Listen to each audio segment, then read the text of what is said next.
remove all of the pieces and just leave the king.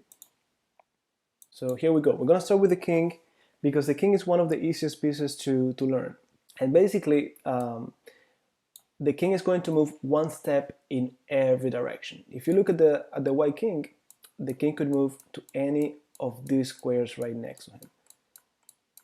So it's like you could think of it like a box of 8 squares that the king is always going to have access to. If you pay attention to the black king, notice that I put him at the edge on purpose, because in this case the king has only 5 squares that he could go to. We don't have more space on the board, so he has only access to 5 squares. If I happen to have the king at one of the corners, then it's not going to be 8 or 5 squares, it's going to be only 3 squares that he could move to. And that's it, that's how the king moves. I'm going to give you a small exercise, that way you can sort of see it a little bit better, but this is all it takes. So let me just move the kings a little bit. Let me bring some more pieces around. All right, so take a look at this exercise. I just want you to see how the king is going to move, and also I wanted to go over a few other rules with this example. So in this exercise, basically our goal is going to get this king to this square, and the black king is going to make his way to this square.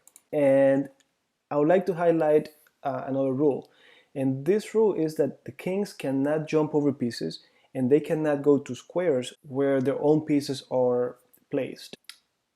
Like in this case, I want to go all the way to this square, but I cannot go this way. That will be the fastest way, just going probably up one step at a time and then turn, but this pawn is in the way, so I cannot move that way.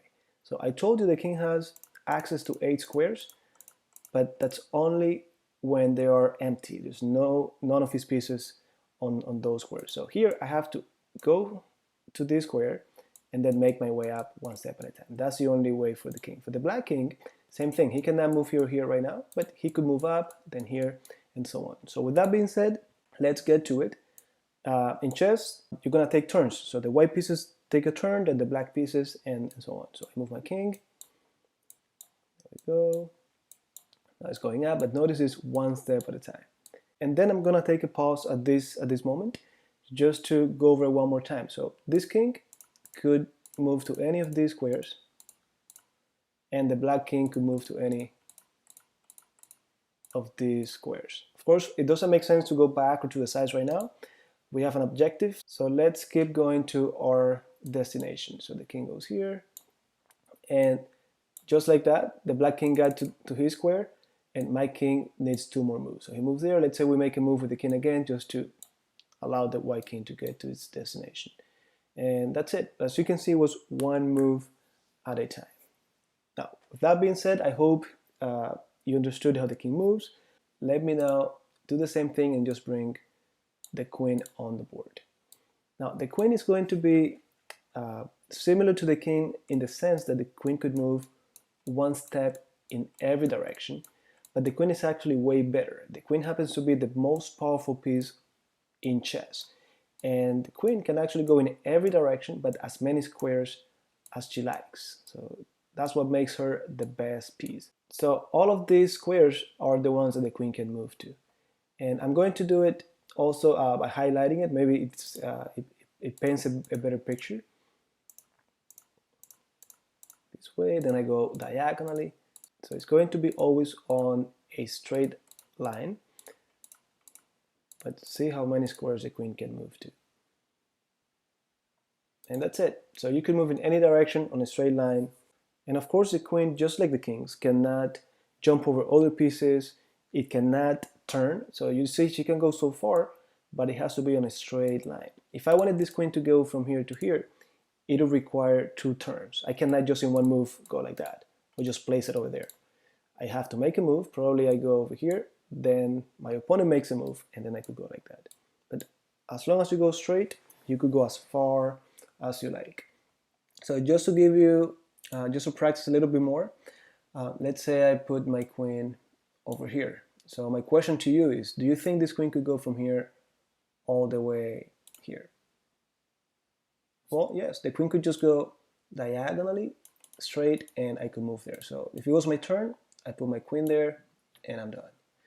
Now let me put the queen over here. Can the queen go from here to here? Not in one move. There's no way you can go on a straight line to that square. What about over here, all the way to the other side? Well, yes, the queen could go on this diagonal, and you could make it all the way to the other side. And that's it. That's how the queen moves. As many squares as you like in any direction. So let me bring it to the center. And now it's time to go over to the next piece. Here we are with the rook.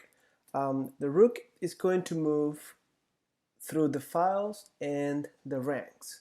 If you remember from lesson number 1, files are the lines that go up and down, and the ranks are the lines that go side to side. So that's exactly how the rook moves. As many steps as you like, up, down, side to side. That's it. You could move one step, you could move 2 steps, or you could go all the way to the end of the board, as long as you go in a straight line, up, down, side to side. So just like I did with the queen, I'm going to highlight the squares that this rook specifically could go to from its current position. If I want, I could go up to this square, I could go up to this one, I could go all the way up to the end.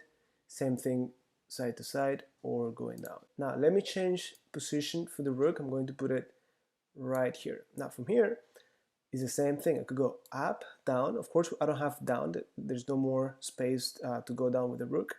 I could go to the right, and I cannot go to the left in this case for the same reason. There's no more space. But as long as I have space on the board, I could move up, down, side to side. So from this position at the corner, my rook could move to any of these squares or to any of these squares. If, just to give you another example, if the rook happens to be over here, well, I could move up only one square. I don't have more space. I could move down. I could move to the left. And to the right, I can only go up to one square because that's all I have. Now, let me ask you a few questions about the rook. Can the rook from this position move all the way here? Well, yes, I could just go all the way to the right, and it's a good move. Now, let's say I'm here. Can my rook go from here all the way to this square? Well, in one move, I cannot go like that. The rook doesn't move diagonally. So again, the rook is going to move straight up, down, side to side.